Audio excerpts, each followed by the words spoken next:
ಕುರುಕ್ಷೇತ್ರ ಯುದ್ಧ ನಡಿಲೇಬೇಕಿತ್ತ? ಕೃಷ್ಣ ತಪ್ಪಿಸಬಹುದಾಗಿತ್ತ? ಅಥವಾ ಭೀಷ್ಮಾಚಾರ್ಯರು ಯಾಕೆ ಬುದ್ಧಿ ಹೇಳೋದಿಲ್ಲ ಪಾಂಡವರು ಕೌರವರಿಗೆ ಅಂತ? ಪಾಂಡವರಿಗೆ ಬುದ್ಧಿ ಹೇಳೋದು ಅನ್ನೋ ಅಂಶ ಬರೋದೇ ಇಲ್ಲ. ಯಾಕೆಂದ್ರೆ ಅವ್ರು ಏನು ಕೇಳ್ತಾ ಇದ್ದಾರೆ, ನಮಗೆ ನೀವು ಕೊಟ್ಟ ನಮ್ಮ ಪಾಲನ್ನ ನಮಗ್ ವಾಪಸ್ ಕೊಡಿ ಅಂತ ಕೇಳ್ತಾ ಇದ್ದಾರೆ.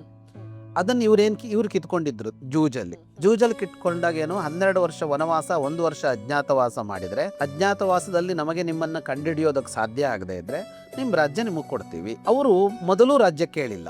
ಇವರು ಅರಗಿನ ಅರಮನೆಯಲ್ಲಿ ಸುಡೋದಕ್ಕೆ ಹೊರಟಾಗ್ಲೂ ರಾಜ್ಯ ಕೇಳಿರ್ಲಿಲ್ಲ. ದ್ರೌಪದಿಯ ಸ್ವಯಂವರ ಆದ ಮೇಲೆ ಇವರೇ ಕರೆಸಿ ಅವರನ್ನ ರಾಜ್ಯವನ್ನ ವಿಭಾಗಿಸಿ ಕೊಡ್ತಾರೆ. ಆಗ್ಲೂ ಪಾಂಡವರು ನಾವು ರಾಜರಾಗಬೇಕು, ನಮ್ಮಪ್ಪಂದಿದು ಅಂತ ಕೇಳಿಲ್ಲ, ನಮಗೆ ಅರ್ಧ ಮಾಡ್ಕೊಡಿ ಅಂತ ಕೇಳಿಲ್ಲ, ಅವರೇ ಕೊಟ್ಟಿದ್ದನ್ನ ಜೂಜಿನಲ್ಲಿ ಮೋಸದಿಂದ ಕಿತ್ತುಕೊಂಡಾಗ ಇದ್ದ ನಿಬಂಧನೆಯನ್ನು ಅವರು ಪೂರೈಸಿದ್ದಾರೆ. ಆಗ ಸಹಜವಾಗಿ ನಮ್ಮ ಪಾಲು ನಮಗೆ ಅಂತ ಕೇಳಿದ್ದಾರೆ ಅವರು. ಹಾಗಾಗಿ ಪಾಂಡವರ ಕಡೆಯದ್ದೇನೂ ಕಾಣಿಸೋದಿಲ್ಲ ಇಲ್ಲಿ. ಕೃಷ್ಣ ತಪ್ಪಿಸಬಹುದಿತ್ತ ಅಂದ್ರೆ ಕೃಷ್ಣನಿಗೆ ಅಲ್ಲಿ ಅವಕಾಶ ಇರಲಿಲ್ಲ. ಯಾಕೆಂದ್ರೆ ಕೃಷ್ಣ ಸಂಧಾನಕ್ಕೆ ಅಂತ ಹೋದಾಗ ಅವನಲ್ಲಿ ನಾಟಕ ಮಾಡಿಲ್ಲ, ತಂತ್ರ ಮಾಡಿಲ್ಲ. ಅವನು ಸಹಜವಾಗಿಯೇ 5 ಊರು ಕೊಡಿ ಸಾಕು ಅಂತ ಕೇಳಿದಾನೆ. 5 ಊರನ್ನು ಕೊಡದೆ ಯುದ್ಧ ನಿಲ್ಲಿಸಬಹುದಿತ್ತು ಕೃಷ್ಣ ಅಂತ ನಾವು ಯೋಚನೆ ಮಾಡಿದ್ರೆ ಹಾಗೆ ಅಪೇಕ್ಷೆ ಪಡೋಕ್ಕಾಗಲ್ಲ.